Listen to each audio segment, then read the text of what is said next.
एक गांव में एक सेठ जी थे। उनका एक कपड़े का दुकान था। वह उसी कपड़े की दुकान से अपने घर को चलाया करते थे और उनका एक बेटा भी था जो बिल्कुल भी कुछ नहीं करता था। एक दिन वह अपने बेटे से कहने लगे, बेटा, ऐसे घर में बेकारों की तरह क्यों बैठे रहते हो? कुछ तो करते नहीं हो, कम से कम दुकान पर ही मेरी मदद कर दिया करो। इतना सुनकर उनका बेटा कहने लगता है, पिताजी, आप कहाँ मुझे इन दुकान के चक्कर में पढ़ने के लिए कह रहे हो? अभी तो मेरी उम्र खेलने और कूदने की है। इन दुकान के चक्कर में मुझे अभी नहीं पढ़ना।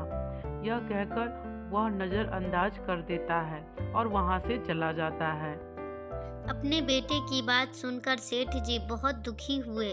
वो सोचने लगे, अगर इसका यही हाल रहा तो मेरा घर कैसे चलेगा, मेरे बाद इसका क्या होगा।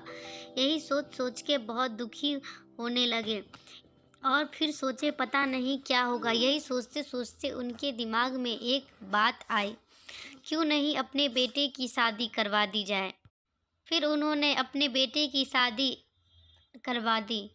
सुमन सुमन बहुत ही समझदार और जिम्मेदार लड़की थी। उन्होंने अपने बेटे की शादी सुमन से इसलिए करवाई थी ताकि वह अपने परिवार और अपने पति को सही तरीके से संभाल ले। यह सोचकर उन्होंने अपने बेटी की शादी सुमन से करवा दी। सुमन बहुत ही समझदार लड़की थी। एक दिन सेठ जी का तबीयत बहुत खराब हो जाता है और उनका दुकान पे जाना बंद हो जाता है, जिसकी वजह से दुकान भी बंद हो जाती है और उनके घर में खाने पीने के नाले पड़ जाते हैं। वह अपने बेटे को कहते हैं, बेटा, इस तरह तो घर नहीं चलेगा। जाओ अपने दुकान को फिर से खोलो और कुछ कमाओ।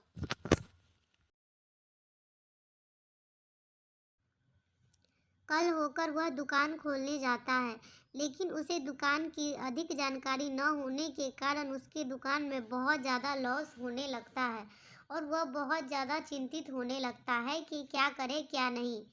फिर वह अपने घर जाता है और अपनी पत्नी सुमन से कहता है, सुमन, मैं तो दुकान खोल लिया पर मुझे कुछ नहीं पता कि क्या करना है, जिसके वजह से अपनी दुकान में बहुत ज़्यादा लॉस हो रहा है। इसकी वजह से मैं बहुत ज़्यादा चिंतित हूँ। क्या करूँ, तुम बताओ। इस पर सुमन कहती है, अरे आप चिंता मत करो, मैं हूं ना, मैं संभाल लूंगी। कल हम दोनों ही शॉप पे जाएंगे और मैं संभाल लूंगी। हम दोनों मिलकर संभालेंगे तो सब कुछ ठीक हो जाएगा। कल होकर सुमन और उसका पति दोनों ही दुकान पे गए और सुमन सोचने लगी, ऐसा क्या करे जिससे उसका दुकान जो घाटे में चल रहा है वह फायदे में चले। यह सोचकर सुमन ने एक बात सोची और उसने कपड़े पर अच्छी खासी डिस्काउंट और ऑफर दिए, जिसके वजह से उसके दुकान पर ग्राहकों की भीड़ जम गई और उसके कपड़े बहुत ज़्यादा मात्रा में बिकने लगे, जिसकी वजह से उसकी दुकान का मुनाफा होने लगा और उसकी सारी परेशानियां खत्म हो गई और सभी लोग बहुत खुश हो गए। अब सुमन के परिवार वाले खुशी खुशी जीवन व्यतीत करने लगे, क्योंकि उनको पता था कि सुमन बहुत ही जिम्मेदार लड़की है, वो सब कुछ संभाल लेगी। और ठीक वैसा ही हुआ। सुमन ने अपने घर, परिवार और दुकान सब को संभाल लिया और सभी हंसी खुशी जीवन व्यतीत करने लगे।